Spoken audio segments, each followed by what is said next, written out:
ang mga kwento ng pag-ibig, kwento ng buhay at kwento ng pag-asa dito sa Barangay Love Stories. Love Stories.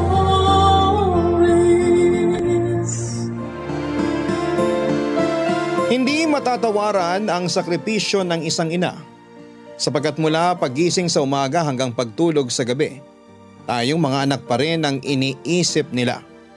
Isang patunay na hindi lamang sila ilaw ng tahanan, kundi sila rin ang haligi ng tahanan na pwede nating sandalan.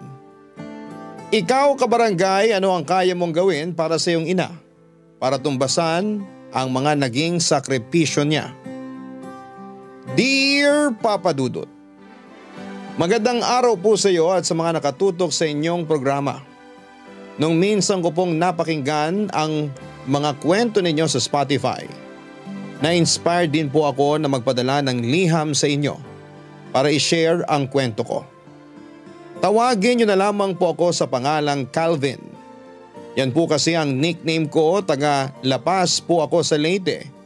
Sa ngayon po ay 21 years old na ako at kasalukuyang nag-aaral sa kolehiyo sa kursong architecture.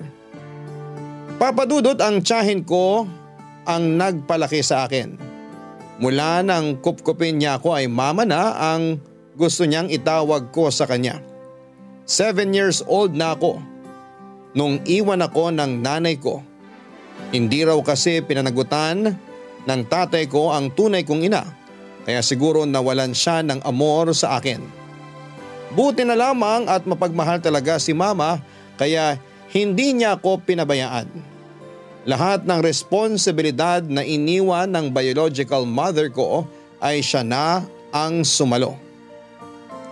Mula nang iwan ako ng nanay ko ay wala na akong naging balita pa sa kanya. Hindi ko na rin siya hinanap dahil kontento na ako kay mama at kina lolo't lola na lagi akong kinukumusta. Kahit nasa ibang bansa na sila ay hindi nila ako nakakalimutan, Papa Dudut. Sobra kong hinangaan si mama. Kasi 18 years old pa lamang siya noong kupkupin niya ako. Nag-aaral pa siya noon at nagpa-part-time job pero hindi niya ako nagawang pabayaan.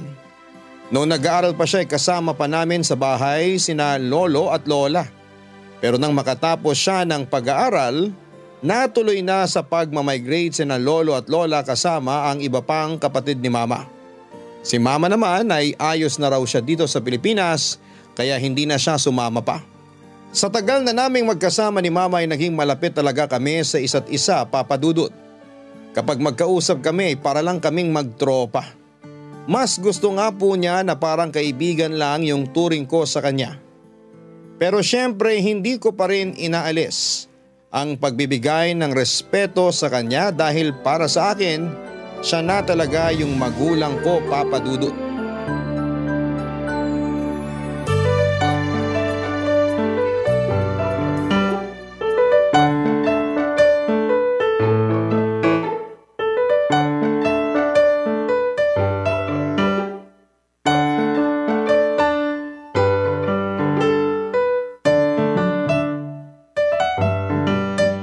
Nak, di ka ba naboboard dyan sa pinapanood mo? Replay na lang yan ng game kanina. Hindi na exciting kasi alam mo na yung resulta. Di ko napanood kanina ma, may klase ako eh. Gusto ko lang makita kung paano nanalo yung paborito kong volleyball team. Sus, parang kailan ka lang nahilig sa panunood niya na. Mukhang na-impluwensyahan ka na ng best friend mo. Nga pala ma, may itatanong pala sana ako. Ano yun? Pwede mo ba ako turuan magluto? Kahit simpleng putahe lang. Para kanino ka naman magluluto? May nililigawan ka na ba, Nak? Wala pa naman, gusto ko lang talaga matuto. Wala pa pero may bala ka na, tama? Sige, kunwari na lang hindi ko kayo nakita ng girl best friend mo na magka-holding hands sa mall. Ha? Nakita mo kami? Oo, nakita ko kayo. Oh, ba't ganyan yung reaction mo? Wala ka namang dapat ikahiya eh. Binata ka na at alam ko rin naman na mabait yung best friend mo. Di ba't siya yung dahilan kung bakit ka pumapasok? Naman eh. Sige, tuksuin mo ako ng ganyan. Pag ikaw nagkaroon ng manliligaw, minuminuto kitang tutuksuin. Sus, wala na akong planong magka-boyfriend. Kita mo naman, busy na ako sa trabaho ko. Nasasabi mo lang yan kasi wala pang nanliligaw sa'yo. Kung meron man, papasa naman kaya sa'yo. Bakit naman sa akin nakadepende yun, ma? Syempre, gusto ko yung makakasundo mo, yung makakabanding mo rin pag wala ako. Sus, kaya ko naman mag-adjust.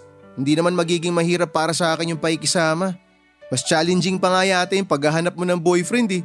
Ilang taon ka na kaya? Ilang taon ng ha? Subukan mong ituloy ang sinasabi mo, wala kang baon bukas. Ay, si mama na personal na. Wala namang ganyanan. Takot ka pala eh. Uy nga pala, kumusta na yung pag-aaral mo? Malapit na midterms nyo Nakapag-review ka na ba? Teka, paano mo nalaman, ma? Nakita ko sa exam permit mo. Nasa wallet ko yung exam permit ko Pinakailaman mo Bago ka mag-isip ng kung nahulog yung wallet mo nung isang araw kakamadali mo. Ayun, nakabukas. Kaya nakita ko yung permit mo. Buti nga nakita ko bago ka makaalis eh. Kaya pala. Nagtaka ako nun kung paano napunta sa bag ko yung wallet ko eh. Ang alam ko kasi sinuksok ko yun sa bulsa ko bago ako pumasok. Ay, pero bukod sa exam permit mo, may iba pa akong nakita. Anong nakita mo, ma? Gusto mo talagang sabihin ko pa? May nakita akong kondom sa wallet mo. Ma, hindi mo na dapat pinakikialaman yung mga bagay na yun. Anong hindi?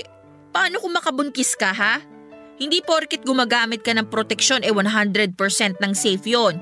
Sigurado akong pinag-aralan nyo rin yan nung high school ka pa lang. Kaya sana naman, hindi mo makalimutan. 20 years old na ako, ma. Alam ko na yan kahit hindi mo sabihin sa akin. So tatahimik na lang ako at hindi makikialam, ganun ba? Mama mo ako, diba? Ma, hindi ko naman sinabi na tumahimik ka na lang. Ang akin lang, syempre, nagbibinata na ako. May personal din akong buhay, kaya sana, bigay mo na sa akin yun. Ay, hindi ko gustong maging kontrabida sa personal mong buhay. Gusto lang naman kitang paalalahanan. At saka kahit 20 ka na, bata ka pa rin para magkaanak. Ma, normal lang na mag-explore kaming mga lalaki sa edad naming to. Sigurado naman ako na nag-iingat ako eh. Tsaka isang beses ko pa lang naman yung ginawa. O ayan na, kahit nakakahiya. Sinabi ko na para di ka na mag-isip dyan. Sorry nak, nag-aalala lang talaga ako. Siya, pagkatapos mong manood mag-review ka na Okay, ma. Papadudot, yun po ang unang beses na kinontra ko si mama at aaminin ko na medyo nakaramdam ako ng inis sa ginawa niya. Pero mabuti na lamang at marunong kaming makinig sa isa't isa.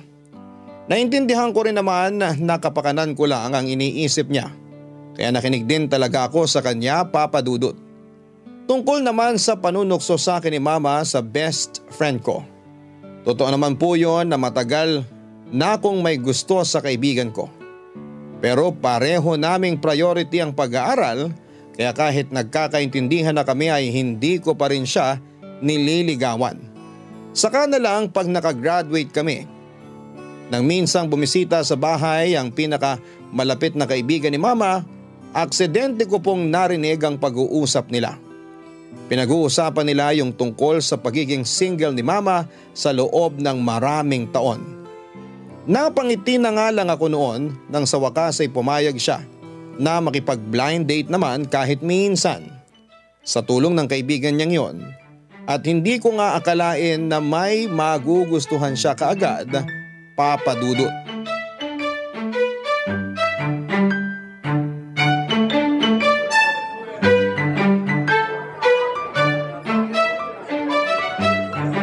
Ma, isang oras lang lunch break namin. Kailangan ko rin makabalik sa school. 10 minutes bago yung klase ko.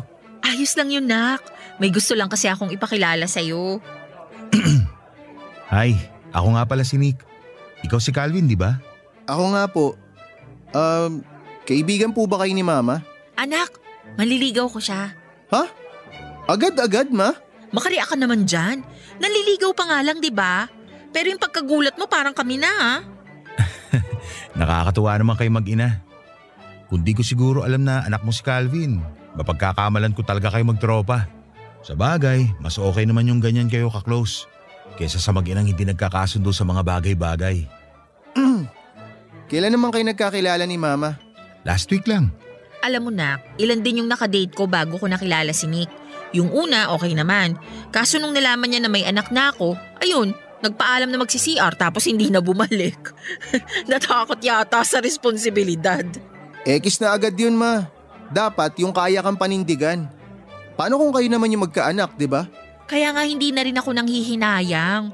Saka sabi ko naman sa'yo, di ba? Gusto ko yung makakasundo mo talaga. Kung chick boy tapos walang sense of responsibility, wag na lang, ma. Di ka kayang alagaan ng ganong klaseng lalaki. Huwag ka mag-alala, Calvin. Hindi ako kagaya ng mga nabanggit ng mama mo. Aalagaan ko siya hanggat kaya ko. Ikaw talaga? Teka lang, hindi naman porket gusto ka ni mama gusto na rin kita. Nak! Chill ka lang, ma. May mga gusto lang ako itanong sa kanya. Ayos lang naman kung magtatanong ka sa akin. Good. Ma, wag ka munang sisingit ha. Usapang pogi muna to. Okay, Nak. Ilang taong ka na? 32. Matanda lang ako ng… Alam ko, mas matanda ka lang na isang taon kay mama. Wala ka pa ba naging asawa? O kaya naanakan? Wala pa. Binata pa talaga ako. Hindi ko kasi noon priority yung pagkakaroon ng girlfriend. Ganun yata talaga pag breadwinner ng pamilya. Pero ngayon, syempre medyo nagkakaedad na. Wala na sa kalendaryo yung edad kaya sinet ako ng pinsan ko sa isang blind date. Hindi na ako tumanggi pa. Buti na lang, mama mo kagad yung nakilala ko. Ano naman nagustuhan mo sa mama ko? Ang totoo niyan, unang kita ko pa lang sa kanya, gusto ko na kagad siya. Kahit hindi pa siya nagsasalita. Ang gaan ng aura niya eh. Tingin ko talaga noon, magkakasundo kami. Kung ganun, kailan kayo magpapakasal? Ha? OA niyong dalawa. Siyempre biro lang yun. Nanliligaw ka pa lang naman sa mama ko, di ba? Oo. Saka kaya ko naman maghintay kahit gaano pa katagal bago ako sagutin ng mama mo. Sige, pasado ka na. Ha? Pasado ako saan? Naku, ganyan talaga yung anak ko. Dapat pumasa ka rin muna sa kanya. Talaga? Naku, buti na lang pala. Pero sa tingin ko, magkakasundo naman kaming dalawa. Tama ba ako, Calvin? Depende. Kaya wag ka munang kampante. Alagaan mo si mama at lagi mo siyang irespeto. Kapag sinaktan mo siya, ako makakalaban mo. Anak, parang sobra naman yata yun. Basta magagawin ko po yun. Para saan pa't naging anak niyo ako? Hayaan mo na, Via. Ganyan din naman ako sa mga kapatid kong babae, kaya naiintindihan ko siya. Salamat ha. Sige ma, kailangan ko na umalis. Doon na ako sa school maghihintay para di ako malit sa susunod na klase ko. Teka nak, hindi ka pa kumakain. Busog na ako sa mga ngiti mo, ma. Masaya ako para sa'yo. O paano? Maiwan ko na kayong dalawa, ha?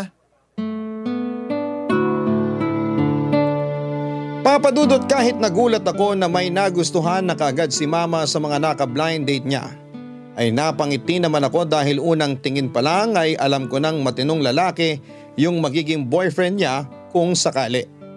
Ganon kasi talaga tulad kay Nick yung gusto ko para sa kanya.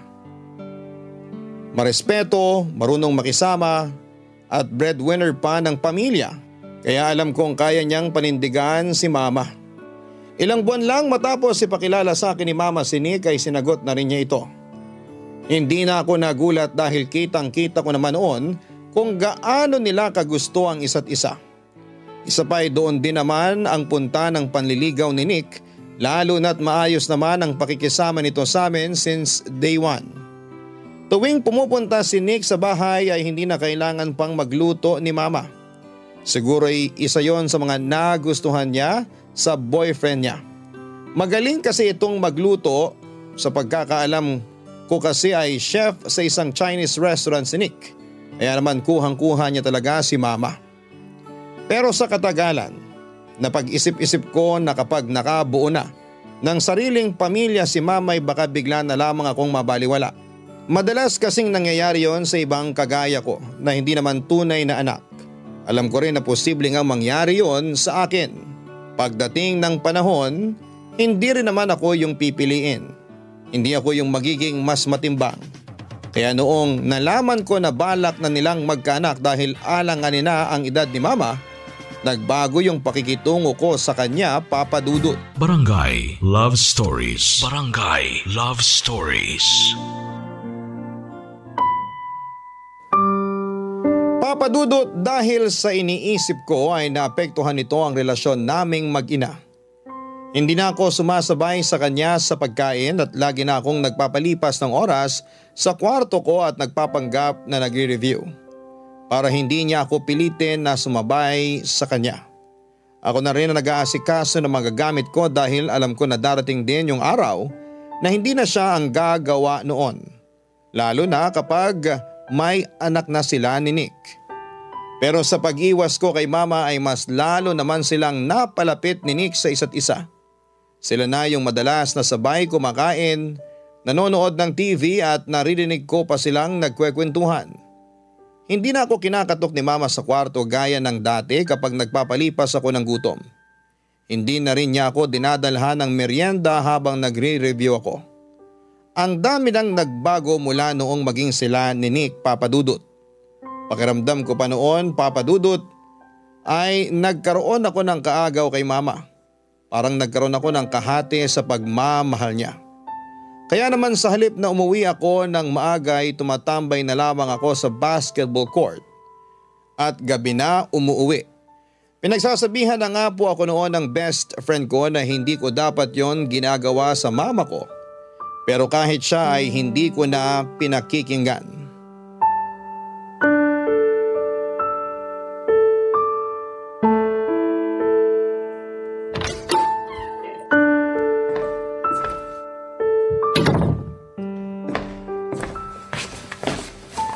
Bakit ngayon ka lang?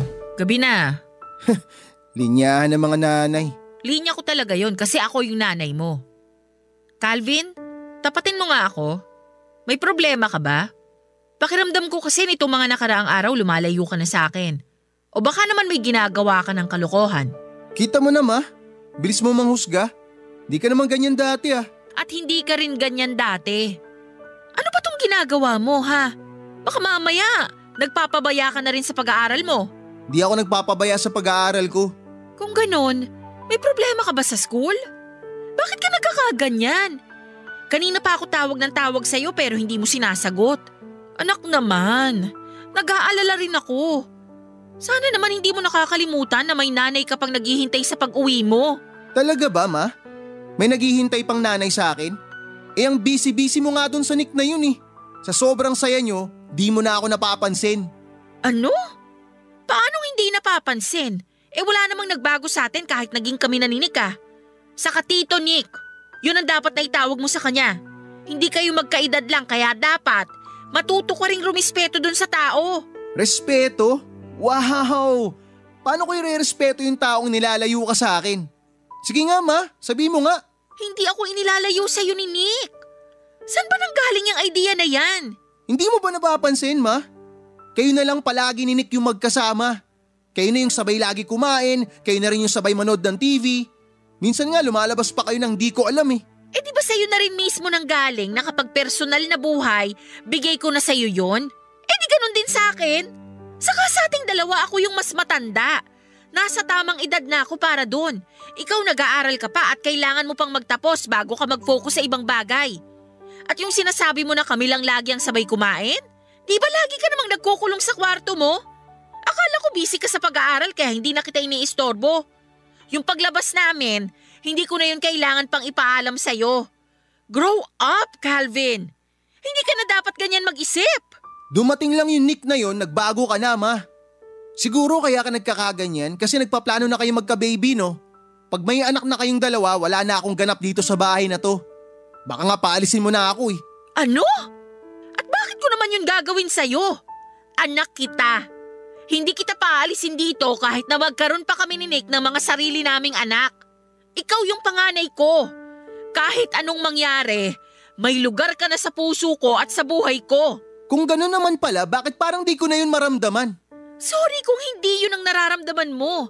Pero anak, hindi totoong lumalayo na ako sa'yo. Ikaw yung gumagawa nun sa akin. Akala ko nga parte lang talaga yun ang pagbibinata mo. Kaya unti-unti ko na rin sinasana yung sarili ko. Pero masakit din pala. Mahirap din pala kasi nasanay na ako na sobrang close tayo. Nasanggang dikit tayo. Hindi na natin pwede ipilit yung ganun ma. Kasi ngayon may Nick ka na sa buhay mo. Hindi na pwedeng lagi tayo magkasama. Lalo na pag nagkaanak kayo. Masakit yun ma, sa totoo lang. Pero ngayon pa lang sinasanay ko na yung sarili ko. Para pag nangyari yun, kaya ko na. Di na ganun kasakit. Kung ganun, bakit iba ipinaparamdam mo sa akin? Hindi ba dapat ngayon natin sinusulit yung panahon na nagkakasama pa tayo? Tapos ngayon, ganyan pa yung ginagawa mo.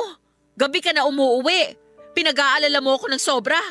Paano kung may mangyari sa'yo sa labas? Ma, sige na, tama na. Pagod ako eh. Gusto ko na magpahinga. Pero anak, kailangan nating pag-usapan ng maayos. Pasensya na pero walang magandang patutunguhan tong usapan nating to. Parehong mataas mga emosyon natin. Di tayo magkakasundo.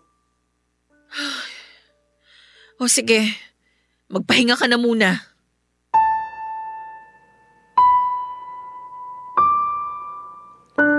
Papa Dudut, hindi ko akalain na mauuwi sa ganoon ang usapan namin ni Mama. Yon ang unang beses na napagtasan namin ng boses ang isa't isa. Pero kahit nasabi ko na yung mga gusto kong sabihin sa kanya ay parang gusto ko rin yung pagsisihan noong panahong yon. Pagkatapos kasi ng gabing yon ay mas lalong napalayo sa akin si Mama. Ipinagluluto niya pa rin ako ng almusal bago pumasok sa school. Work from home na lamang kasi siya noon kaya mas marami na siyang oras sa bahay. Pero kung kailan naman lagi na siyang nasa bahay ay saka naman kami nagkaroon ng distansya sa isa't isa. Kung noon ay araw-araw pa niyang inaabot sa akin yung baon ko, sa pagkakataong yon, inilalapag na lamang niya sa dining table yung allowance ko para sa buong linggo. Kahit gabi na akong umuuwi ay hindi na rin niya ako sinisita. Tuwing oras naman ng pagkain ay tinatawag niya ako para magkasabay kami pero hindi rin naman kami nag-uusap. Nalungkot po ako noon, Papa Dudut, parang namiss ko bigla yung makulit kong nanay. Alam ko rin naman po na kasalanan ko rin kung bakit naging ganon ang pakikitungo ni Mama sa akin.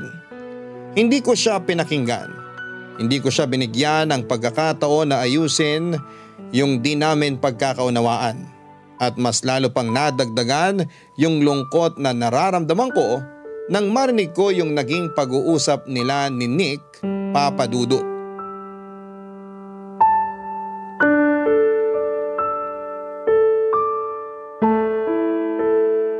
Han, ba't parang ang tahimik mo ngayon? Napagod lang sa trabaho. Anong oras ka uuwi?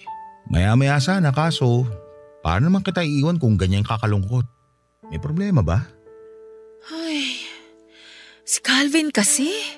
Pakiramdam ko, lumalayo na yung loob niya sa akin. Baka naman pakiramdam mo lang yun. Siyempre, binata na yung anak mo. Nadadagdagan yung mga kaibigan niya. Marami na rin siyang gustong gawin na siya lang mag-isa. May mga oras na mas gusto niyang kasama yung mga kaibigan niya. Kaya hindi mo na talaga maaasahan na magkakasama kayo lagi tuwing free time niyo. Hindi lang kasi yun ang problema. Nagkasagutan kasi kami nitong nakaraan lang. Ha?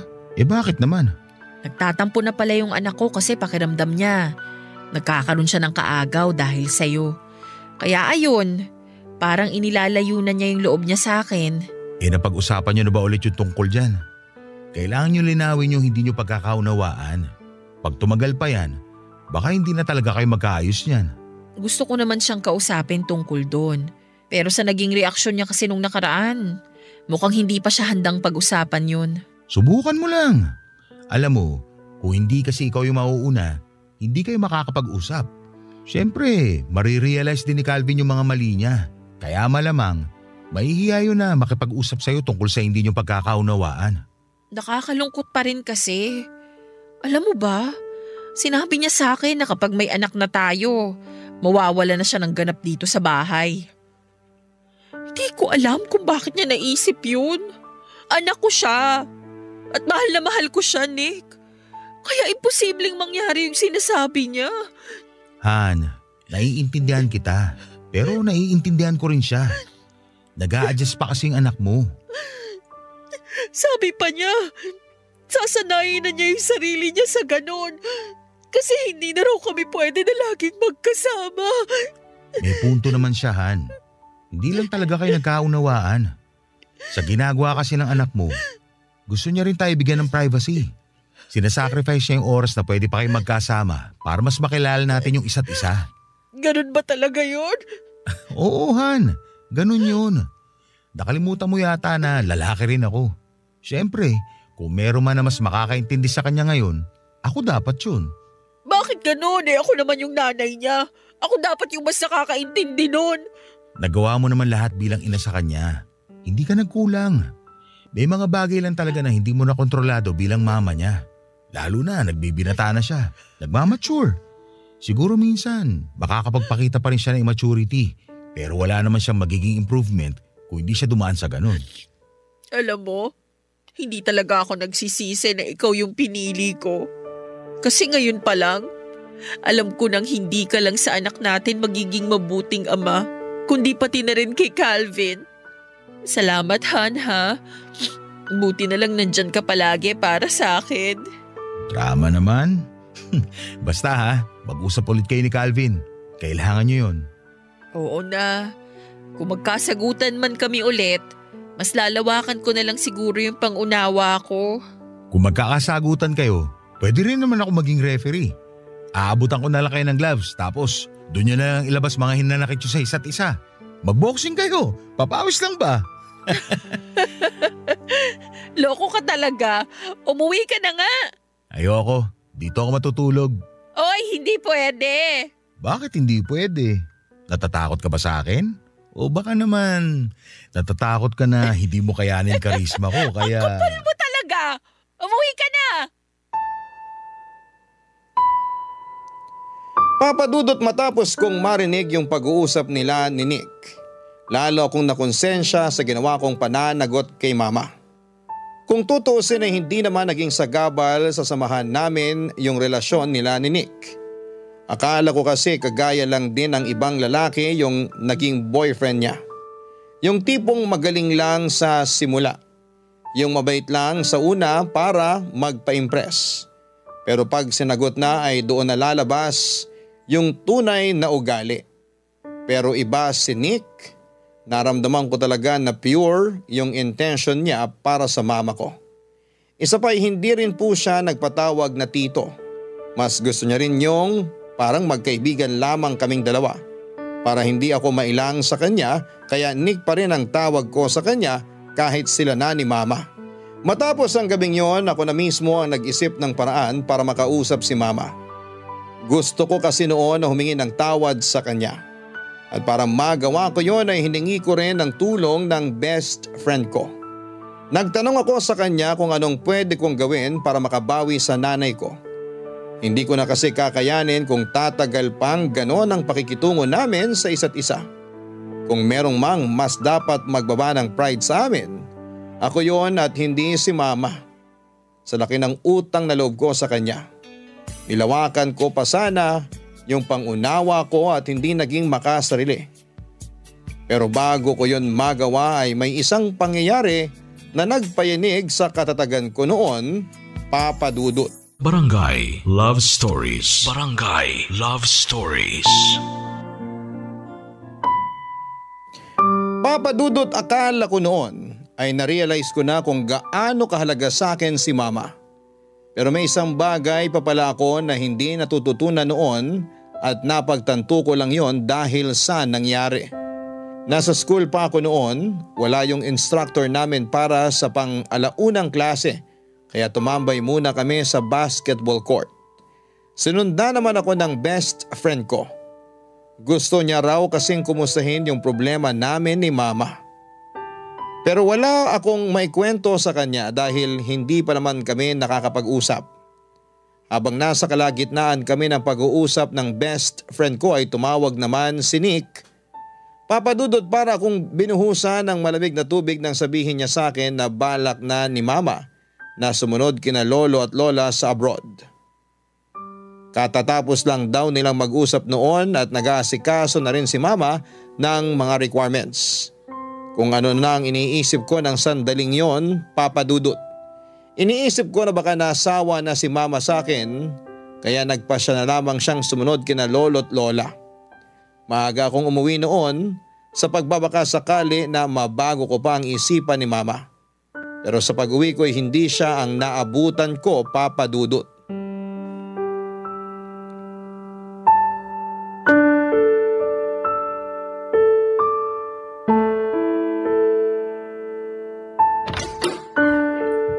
Ma? Nandito ka ba sa bahay? Oh, nandito ka pala. Nasaan si Mama? Umalis. Gusto ko nga sana samahan pero ayaw niya eh. Pero bakit ka nga nandito? Kalilipat ko lang ngayon dito, Calvin. Dito na ako titira. Ano? Kung susunod na si Mama kina lolo't lola sa Canada, bakit patitirahin ka pa niya dito? Hindi naman basta-basta mag-migrate. Mahabang proseso yon. Pero habang nag-aasikaso pa kami, dito na rin muna ako para magkasama pa tayong 3. Iiwan niyo ako dito na mag-isa? Akala ko ba mahal ako ni Mama? Hindi niyo man lang ako sinabihan na aalis na pala siya. Ang totoo niyan, hindi naman talaga aalis ang mama mo. Ano? Ibig mo sabihin, hindi talaga siya magmamigrate sa Canada? Sira ulo ka pala eh. Ibang klase rin yung trip mo eh, no? Nakakapikon. Kala ko ba mature ka na? Bakit parang teenager na Calvin pa rin yung nakikita ko sa'yo? Uto-uto. Gusto mo talaga ng away? Suntukan na lang tayo. Doon tayo sa labas. Pangatawanan mo yung yabang mo. Nakakalalaki ka ni. Chill. Masyado ka namang mainit. Hindi ako pumapatol sa bata. Hindi na ako bata. Sige, sabi mo eh. Kaso sa pananalita mo, sa pagiging utu-utu mo, para sa akin, bata ka pa rin. Ano ba talagang gusto mo mangyari? Yung sirain kami ng mama ko para masolo mo siya? Sirain kayo? Napaka-childish naman ng ideyang yon. Hindi ko ibababa yung sarili ko ng ganon para makasama ang mama mo.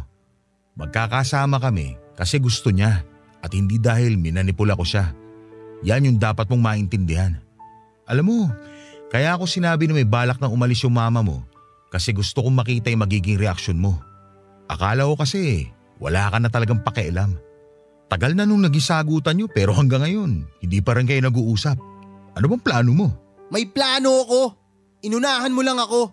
Pakialamero ka kasi. Hindi ka nakakatuwa. Alam mo ba yun? Alam ko. At ganyan din man yung mararamdaman ko kung ako'y nasa sitwasyon mo. Pero gusto ko lang malaman mo na wala akong masamang intensyon sa ginawa ko. Sa nakikita ko, mabait ka naman. Pero may kulang pa sa'yo. At sino ka naman para pakinggan kita? Walang kulang sa akin. Epal ka lang. Tama ka naman. Wala akong karapatan na makialam. Pero kinausap ako ng mama mo at sinabi niya na kung pwede, kapag nagsama na kami, maging tatay ako sa'yo. Sinabi niya yun? Oo, kita mo na. Ikaw pa rin yung iniisip niya kahit magkakaanak na kaming 2. Buntis na siya pero hindi niya masabi sa'yo kasi baka hindi mo yun magustuhan. Akala ba niya magagalit ako sa kanya? Base sa huling pag-uusap niyo, oo. Alam mo, wala namang problema sa akin na maging malapit pa rin kayo ng anak ka niya kahit na anong mangyari. Hindi niya ako totoong anak. Tita ko siya. Pero siya na nagpalaki sa akin mula nung iniwan ako ng nanay ko. Alam ko. Sinabi niya sa'yo? Hindi. At hindi na rin niya kailangan sabihin. Sa edad niyo pa lang alam ko na. Pero hindi naman importante sa akin kung totoo kanyang anak o hindi. Kasi sa nakikita ko, mahal na mahal ka talaga niya. Doon pa lang, kuhang-kuha niya na ako eh. Kung nagawa niyang maging mabuting ina sa'yo, hindi ako matatakot na magtiwala sa kanya na kaya niya rin yung gawin sa magiging anak namin. Tiwala, di ba? Yun ang hindi mo na ibigay sa kanya. Yun nga yung dahilan kung bakit gusto ko siya makausap eh. Ang totoo niyan, may plano na talaga ako. Plano ko pa nga sana na sorpresahin siya. Pero hindi ko alam na magkakaanak na pala kayong 2. Sorry. Sorry talaga. Kay Via mo dapat sabihin yan. Mag-usap kayo. Bumawi ka sa kanya. Alam mo kasi, bihira na lang yung mga kagaya niya. Yung kahit hindi pa siya nagkakaanak talaga, sa puso niya, ganap na siyang ina. At dahil yun sa'yo.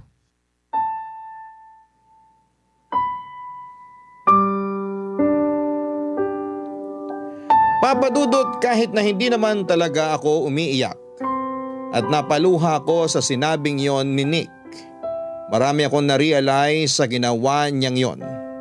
Doon ko napagtanto na marami pa pala akong hindi nauunawaan.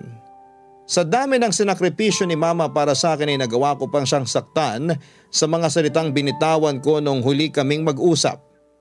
Pero sa kabilang banda, nabunutan ako ng tinik noong nalaman ko na hindi naman pala siya aalis. Hindi ko kasi alam kung kakayanin kong mapalayo sa kanya.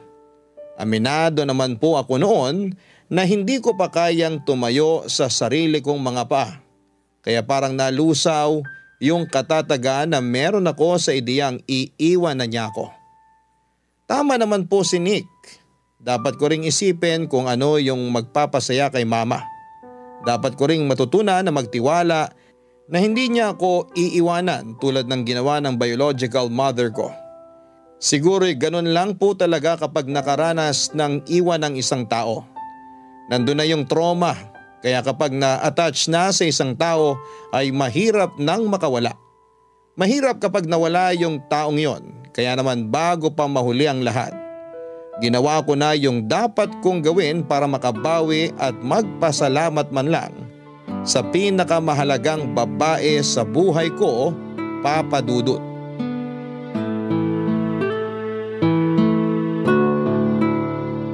Wow! Sinong nagluto ng almusal natin ngayon? Mukhang masarap ah. Sino kaya yung may nagawang kasalanan sa inyo, ha? Mukhang malaki yung nagawang kasalanan sa dami ng pagkaing hinanda eh. Umami na yung gustong umamin. Ma. So ikaw yung may pakana nito? Anong nagawa mo, Nak? Nakabuntis ka ba? Ann, kumalma ka muna. Painggan mo muna si Calvin. May importante siyang sasabihin sa'yo. Totoo ba yun, Nak? Totoo, Ma. Gusto ko kasi sanang mag-sorry sa nangyari dun sa huli nating pag-uusap. Sa tingin ko, sumobra ako nun. Naging selfish ako. Hindi ko naisip na bukod sa pagiging nanay ko, may personal ka ring buhay. At hindi lang ako yung may karapatan na maging masaya. Sus, ang drama naman ng anak ko. Ayos na yun. Alam mo, bago mo pa ito maisip, plano ko na rin sana talaga na kausapin ka. Pero naunahan mo na ako eh. Kinausap ka rin ba ni Nick? Nak, hanggang ngayon ba naman, Nick pa rin ang itatawag mo sa kanya? Di magtatagal magiging asawa ko na siya. Kaya dapat tawagin mo na siyang tito. Hayaan mo na siya, Han. Ako rin naman may gusto nun. Lakas kaya makatanders ng tito. Kaya mas okay na yung magtawagan na lang kami sa pangalan para cool. Ay nako, magkakasundo nga talaga kayong dalawa. Pero seryoso anak, kinabahan ako kanina ha. Akala ko kasi nakabuntis ka na kaya kailangan mo nang bumawi sa akin. Praning din talaga to si mama eh. Sabi ko naman 'di ba, isang beses ko lang ginawa yung kalokohan na yun. Nadala lang ako sa tuksuan ng tropa. Alam yan ni Nick.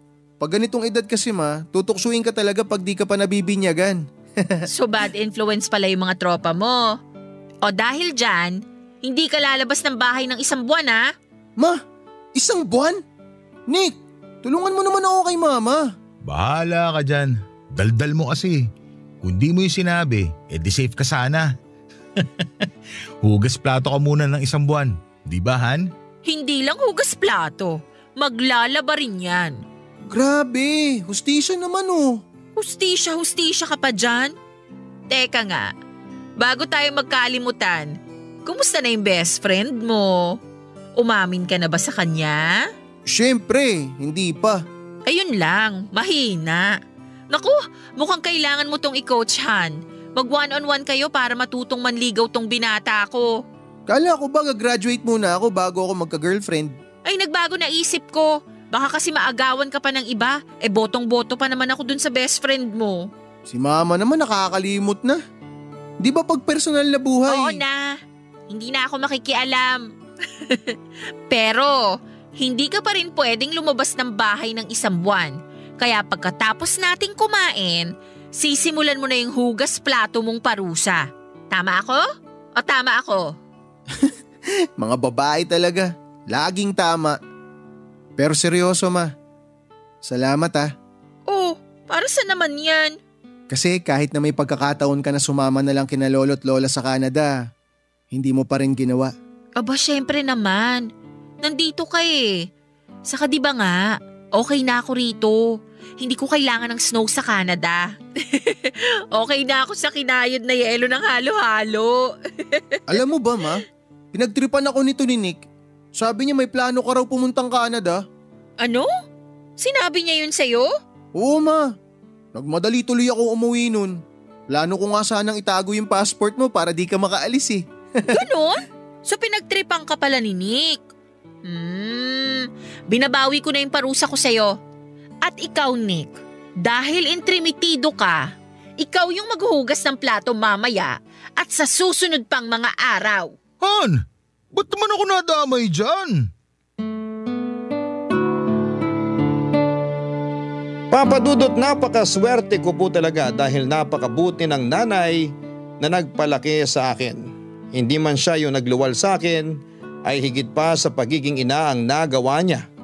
Sa laki ng sakripisyong ginawa niya noon ay parang nagkaroon na rin ako ng ama sa katauhan ng mama ko. Kaya naman po yung inaasam-asam kong diploma ay sa kanya ko rin iaalay pag nakatapos na ako sa kolehiyo. Sa ngayon, Papa Dudut, ay kasal na sina Mama at Nick. Nakapanganak na rin si Mama, kaya ako naman ang taga-alaga niya sa kapatid ko tuwing wala akong pasok sa school.